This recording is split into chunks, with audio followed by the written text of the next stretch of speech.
Oh yeah. It's gone. But more importantly, the question of this week. The new Cataclysm trailer. Awesome.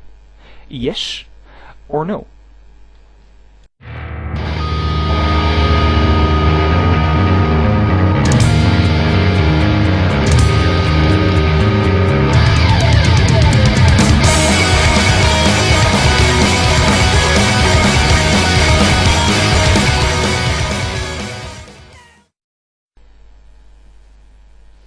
Hello everyone, welcome to episode number 2 of Musings of a Guild Leader. I am Senda, as I was last week.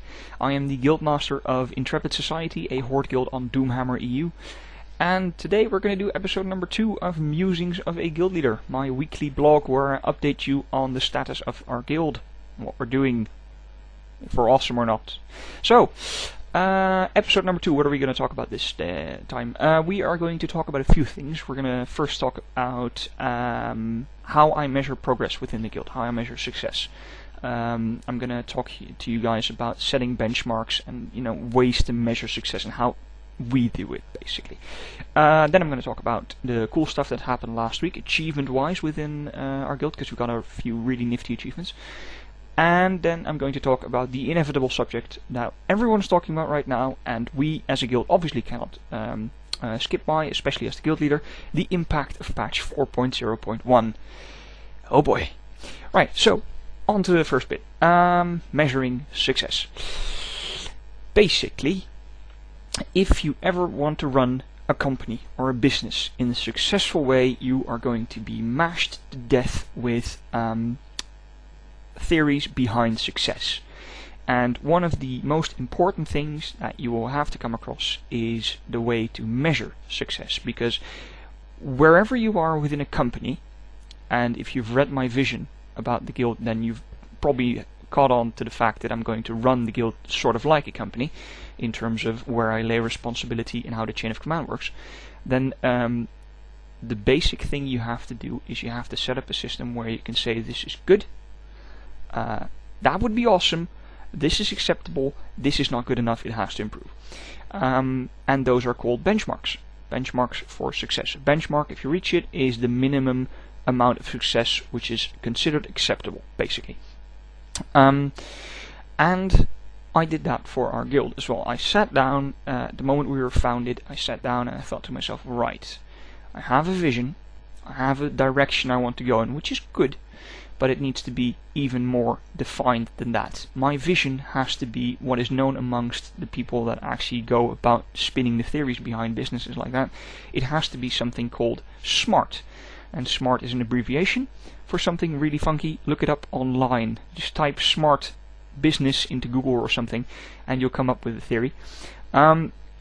Basically what it boils down to is that not only do you have to have a plan that is easily understandable and easily to communicate to other people, but it has to be measurable as well. You have to be able to measure your success to see if your plan in the end, when it's actually finished and complete, at the end of the line, did you actually achieve what you set out to do.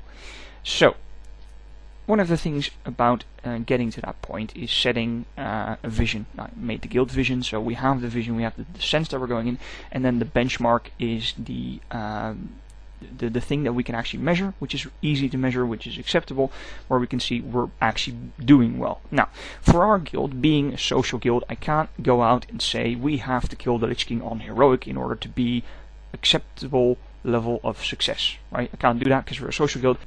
I can have my raid leader come up with stuff like that, but I as a guild leader can't measure success within our guild by that standpoint. What I can do, however, is some really funky stuff otherwise. First of all, we're a social guild. In essence, in spirit we're a social guild. We do the raiding, we do all the other stuff, but we are in spirit a social guild, which means that the basic measure by which I can determine success is the amount of members in my guild, and more specifically, how active they are. Now, what I can do, and this is rather interesting,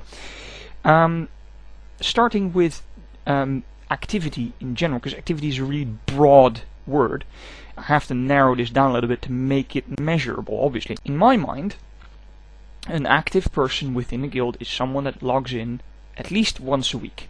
Especially in a social guild, you show your face at least once a week, preferably multiple times per week, obviously, but once a week, show your face, talk to people for a certain amount of time and let them know what you're on about, what's happening, so you can actually, have that dialogue going and people know that you're there. So I set the benchmark on activity. Active people within my guild will be the persons that log on at least once a week. I've made it measurable now. And then I said to myself, okay, how many people do I want to have that log in once a week? And this is interesting, because when we formed this guild, the core that made this guild happen, that bound it together, was about 15 people. I sat down and I thought to myself, okay, well, what would be awesome? What would be acceptable? And I suppose acceptable would be doubling the amount of guild members we have before we get to Cataclysm. Because you're basically, the way I look at it, we have a group of 15 people, and if before Cataclysm hits, we can convince another 15 people, basically another, we have our one guild here, and then basically convincing another guild to join us. In a way, you could be saying, mix them together into the guild we have right now, and then that would be an amazing community of people, provided they're all active. So, what's happened? Last week we actually got to the 30 people benchmark. We actually recruited in the few weeks that we've been live. We've actually recruited 15 people. So far we're doing absolutely amazing. I'm actually quite stunned by this result. I have to be honest here. Obviously the dream doesn't really end here. This is, we achieved the benchmark. We're now awesome, basically. And then if we could get even higher before Cataclysm hits, that would be even more awesome. Provided they're all nice people that fit the guild, yada yada yada. So that was interesting.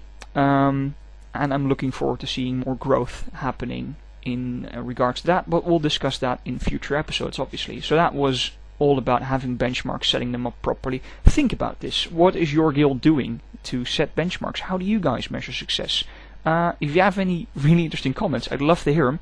Put them down in a thread below, because it's on the open section of our forum. You guys can all actually respond to this. Coming up to the second point.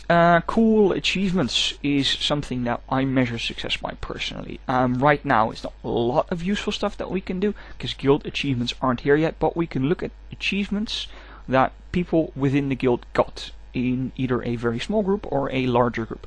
I'm going to start with a very small achievement. I say small, it's actually a pretty big achievement.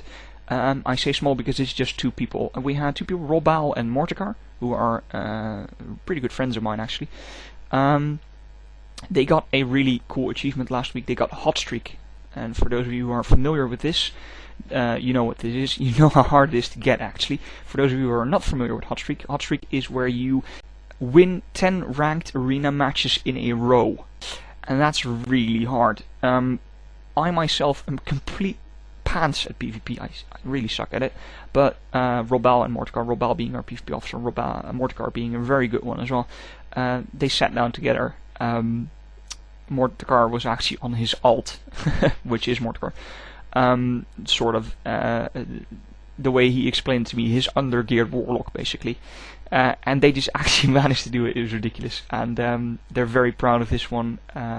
Big thumbs up to them. It's awesome that you got it.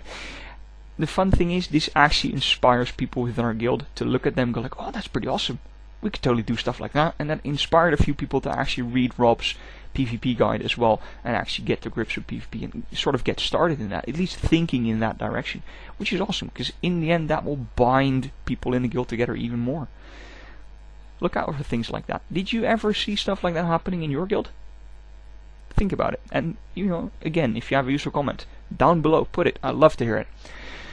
The other big achievement that we got sorted last week, our guild actually managed to down Algalon, and that was very impressive. We now have 10 people running around with the Starcaller titles. Awesome. I was not there. Missed out on it yet again. I will, however, in some point in time, obviously, I'm going to poke my raiding officer to see if we can go there again. Try and get a spot on it as well. Maybe get in on that one. But yeah, mad props to them for getting that sorted. Algalon is really hard. It's one of the really challenging encounters within Ulduar, where you have to do all the keepers in hard mode to get to them. Now, most of those keepers aren't actually that difficult in hard mode, except for Mimron, who is just a regular pain in the ass to get sorted. But they did.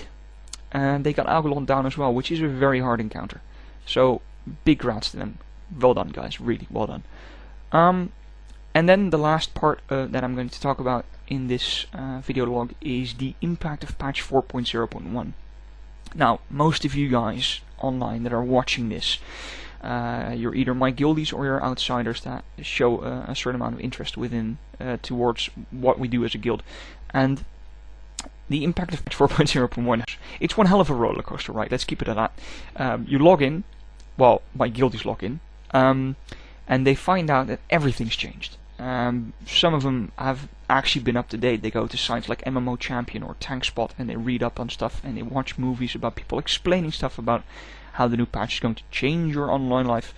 And still there's surprises. There's lots and lots of surprises. And right now people are just figuring out what the hell they have to do with all the new prime glyphs, with reforging, with the new stats on your gear like mastery rating. All new talents, specs have been tossed around, everything has to change, and most people find out that they have to relearn how to play their class again.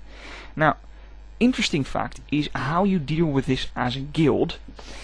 Obviously, as a guild, guild-wise, we're all online, we're talking to each other. That's one of the ways to deal with it. Sharing your the stuff you come across, sharing stuff like, oh, you actually need that dust to sort out one of your new glyphs, to remove it and replace it with another one. Where do I get it? And some guildie will actually tell you, well, it's over there and there, etc. Helping each other out is a great way to get past all the problems, obviously.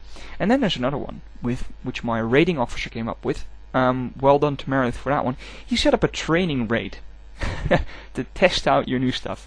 So what Meredith did is he took everyone from the guild, basically sent out a guild invite, and he, just like he would do with a normal raid, he puts them all up on our calendar and you can actually sign in on them because they're all guild events.